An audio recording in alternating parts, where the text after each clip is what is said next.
बिस्मिल्लाहिर्रहमानिर्रहीम। नमाज फ़जर और नमाज ज़ोहर के बाद सिर्फ 313 मरतबा पढ़ लो, शाम से पहले पहले 100 करोड़ मिलेंगे। बिस्मिल्लाहिर्रहमानिर्रहीम। अस्सलामु अलैकुम वरहमतुल्लाहि वबरकातुहू। मोहतरम नाज़रीन कराम, नमाज फ़जर और नमाज ज़ोहर के बाद सिर्फ 313 मरतबा अल्लाह का ये नाम पढ़ लो, फिर इंशाअल्लाह ताला अल्लाह पाक के करमों से रिज़्क बारिश की तरह बरसेगा और अल्लाह ताला माल और दौलत गैबी तरीके से अता करेगा। ये वजीफ़ा करने के बाद इसका असर आप उसी दिन ही देख लेना। मोहतरम नाज़रीन कराम, ये तो सभी जानते हैं कि रिज़्क की तंगी के लिए हर बंदा परेशान है और यही चाहता है कि मेरी भी रोज़ी कुशादा हो जाए, मेरा भी काम अच्छा चल पड़े और मेरे घर से तमाम दुख तकलीफ़ और परेशानियाँ ख़त्म हो जाएँ और अल्लाह ताला के फजलो करम से हमारी रोज़ी भी खैर व बरकत वाली और कुशादा हो जाए और रोज़ी के मामले में मेरे घर में जो भी बेबरकती और परेशानियाँ वो ख़त्म हो जाएँ। आजकल के दौर में तो हर बंदे की यही ख्वाहिश होती है और वो यही चाहता है कि जल्द अज जल्द मेरे पास भी मालो दौलत आ जाए, मैं भी खुशहाल हो जाऊं, ताकि मेरी ज़िंदगी भी आराम से गुजरे। क्योंकि जब इस मामले में से कोई परेशानी या कोई दुख तकलीफ़ नहीं होगी या किसी किस्म की कोई भी टेंशन नहीं होगी, तो वो घर के अखराजात से बिल्कुल आज़ाद हो जाएगा और फिर आराम से बाकी सारे मामलात कर लेगा। लेकिन अगर उसे यही टेंशन सवार रहेगी या यही परेशानी उसके ऊपर हावी रहेगी कि घर के अखराजात कहाँ से पूरे होंगे, तो फिर वो अल्लाह की इबादत भी सही तरीके से नहीं कर सकता और ना ही बाकी दुनियावी मामलात को ठीक तरीके से निभा सकता है, क्योंकि उसे सुकून ही नहीं होगा। दिन रात यही बेचैनी होगी, बेसुकूनी, परेशानी और इज़्तिराब की कैफियत तारी रहेगी।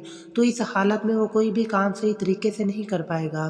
तो ये हर बंदे की ज़रूरत है और हर बंदा यही दुआ मांगता है कि या अल्लाह मेरी रोज़ी को कुशादा कर दे, मुझे बेहिसाब रिज़्क और माल दौलत दे, मुझे रिज़्क की परेशानी से आज़ाद फरमा, मेरी रोज़ी बग़ैर परेशानियों के मुझे मिल जाए और ये सब तेरी रहमत से मुझे मिल जाए। अल्लाह ताला से मांगी गई हर दुआ तो अपनी जगह पर बड़ी अहम है। खुलूस नियत और सच्चे दिल से मांगी गई दुआओं और हाजात को अल्लाह ताला पूरा भी करते हैं, लेकिन उसके साथ साथ अल्लाह ने कुछ तरीके भी बता दिए हैं और फिर कुछ तरीके अकायद दो जहाँ ताजदार मदीना सरवर कुनैन महबूब खुदा हज़रत मोहम्मद मुस्तफ़ा सल्लल्लाहु अलैहि वसल्लम ने भी बताए हैं और अल्लाह से मांगने का एक असूल भी बता दिया कि इन तरीक़ों से और इन असूलों से अगर अल्लाह से कुछ भी मांगा जाए तो फिर किसी भी शक व शुबे वाली बात नहीं है, बल्कि वो मामला पूरा हो जाएगा। वो आपकी दुआ या दरख्वास्त अल्लाह की बारगाह में रद्द होने का इम्कान ही नहीं रहता। तो ख़ास तौर पर रोज़ी के लिए जो बताया गया है, इसलिए आज हम आपको एक ऐसा वजीफ़ा बताएंगे कि जिसको पढ़ने से इंशाअल्लाह अल्लाह पाक के फजलो करम से इंसान को बेशुमार फ़ायदे पहुँचते हैं और इंसान के ऊपर अल्लाह ताला की नवाज़ें होती हैं। हर नमाज के बाद ये 313 मरतबा पढ़ें। तस्बीह में 100 दाने होते हैं, यानी ये वजीफ़ा आपने 313 मरतबा पढ़ना है।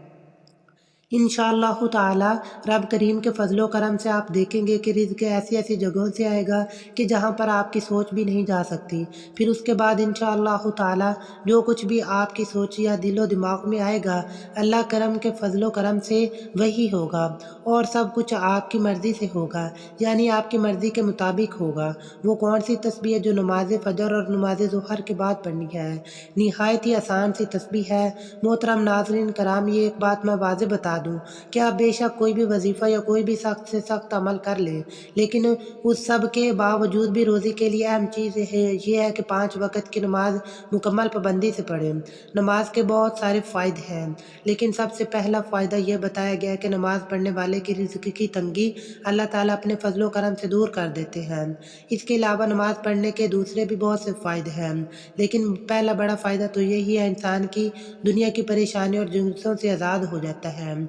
तमाम मर्द हज़रात तो मस्जिद में ही बाजमात नमाज अदा करें और मेरी बहनें मुकर्ररा वक़्त पर ही नमाज अदा करें। मुकर्ररा वक़्त से मुराद है कि नमाज को वक़्त पर ही अदा करें और लेट ना पढ़ें। अक्सर बहनें घर के काम काज में मसरूफ़ रहती हैं और वक़्त का उन्हें पता भी नहीं चलता, तो फिर जब असर का वक़्त बिल्कुल करीब आ जाता है फिर वज़ू करके नमाज अदा करती हैं।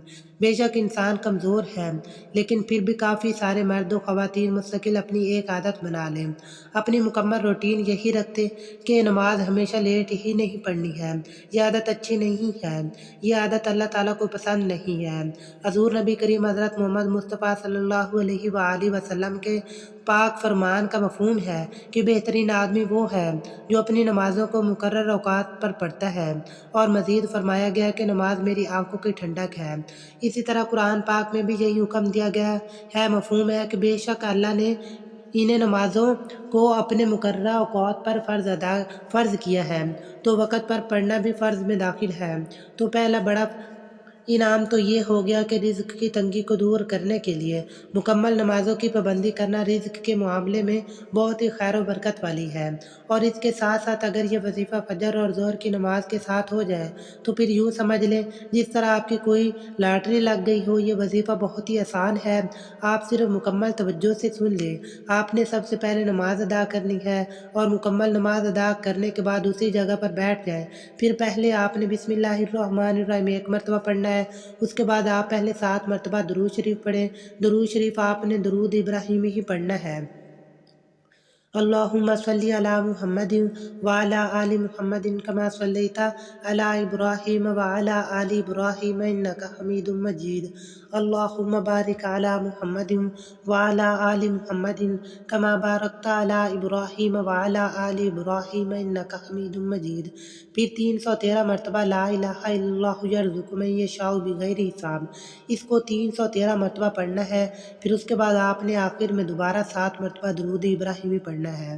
یہ عمل آپ مسلسل کریں، انشاءاللہ تعالی آنے والے 2 سے 3 دنوں کے اندر ہی آپ کو اس کا رزلٹ ملنا شروع ہو جائے گا، اور آپ کے ذہن کے اندر یہ بات آ جائے گی کہ واقعی اللہ کی رحمت میرے اوپر کسی ساون کی بارش کی طرح موسلا دھار برس رہی ہے۔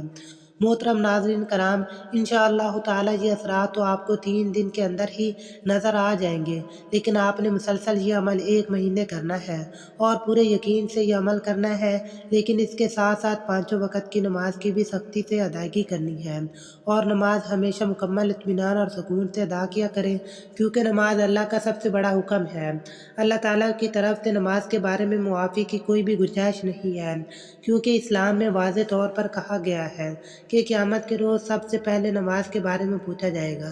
اور ویسے بھی ہمارے اوپر زیادہ تر پریشانیاں، دکھ، تکلیف اور مصیبتیں اسی وجہ سے آتی ہیں کہ ہم اس بڑے حکم سے روگردانی کرتے ہیں، اور جب نماز کا وقت آتا ہے تو ہم اپنے کاموں میں ہی مگن رہتے ہیں اور نماز ادا نہیں کرتے، تو اللہ بھی اپنی رحمت کی چادر ہم پر سے اتار لیتا ہے۔ دنیا جہاں بھی کوئی بھی آدمی اللہ تعالیٰ کی نافرمانی کر کے کبھی کامیاب نہیں ہو سکتا۔ آپ دیکھ لیں کہ دنیا میں بھی جو انسان اپنے ماں باپ کی نافرمانی کرتا ہے یا انہیں غلط اور برا بھلا کہتا ہے اور ان کی بات نہیں مانتا، یا اپنے اساتذہ کی بے ادبی اور گستاخی کرتا ہے، وہ بھی ہمیشہ ناکام اور ذلیل و خوار ہی ہوتا ہے۔ پھر خود ہی سوچو کہ اللہ تعالیٰ جو رب العالمین، احکم الحاکمین، تمام جہانوں کا بادشاہ ہے، تو جو بادشاہوں کے بادشاہ کی نافرمانی کرے گا پھر وہ کبھی سکون حاصل نہیں کر سکتا۔ اس لیے میری تمام بہنوں اور بھائیوں سے یہ درخواست ہے کہ وہ نمازوں کی پابندی کریں، پھر انشاءاللہ آپ جو بھی وظیفہ کریں گے تو آپ خود اس کے فوائد ہی نظر آئیں گے۔ اس کے ساتھ ساتھ ناظرین کرام، اپنی روزمرہ کی روٹین میں ہر وقت اللہ تعالیٰ سے اپنے گناہوں کی معافی مانگتے رہا کریں، اور اس کا بہترین طریقہ یہ ہے کہ کثرت سے استغفار پڑھا کریں، اور اس لیے استغفر اللہ استغفر اللہ استغفرہ پڑھنے کے بھی مستقل روٹین رکھیں، اور یہ تعداد ہر روز بلا ناغہ 313 مرتبہ پڑھیں۔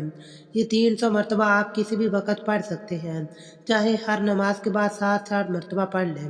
اسی طرح 5 نمازوں کے بعد 300 مرتبہ ہو جائے گا، یا کسی بھی نماز کے بعد اکٹھے پڑھ لیں، یا پھر آپ کسی بھی وقت 300 اکٹھے پڑھ لیں۔ آخر میں دعا ہے کہ اللہ تعالی ہمارے اس وظیفے میں کی گئی کسی بھی قسم کی کمی کوتاہی کو اپنے حبیب حضرت محمد مصطفیٰ صلی اللہ علیہ وآلہ وسلم کے صدقے معاف فرمائے، اور ہمیں 5 وقت نماز باجماعت ادا کرنے کی توفیق عطا فرمائے، اور ہمیں عذاب قبر اور عذاب حشر کی سختیوں سے محفوظ فرمائے، اور ہمیں دنیا اور آخرت دونوں جہانوں میں بھلائی نصیب فرمائے۔ آمین ثم آمین۔ اللہ ہم سب کا حامی و ناصر ہو۔ السلام علیکم ورحمۃ اللہ وبرکاتہ۔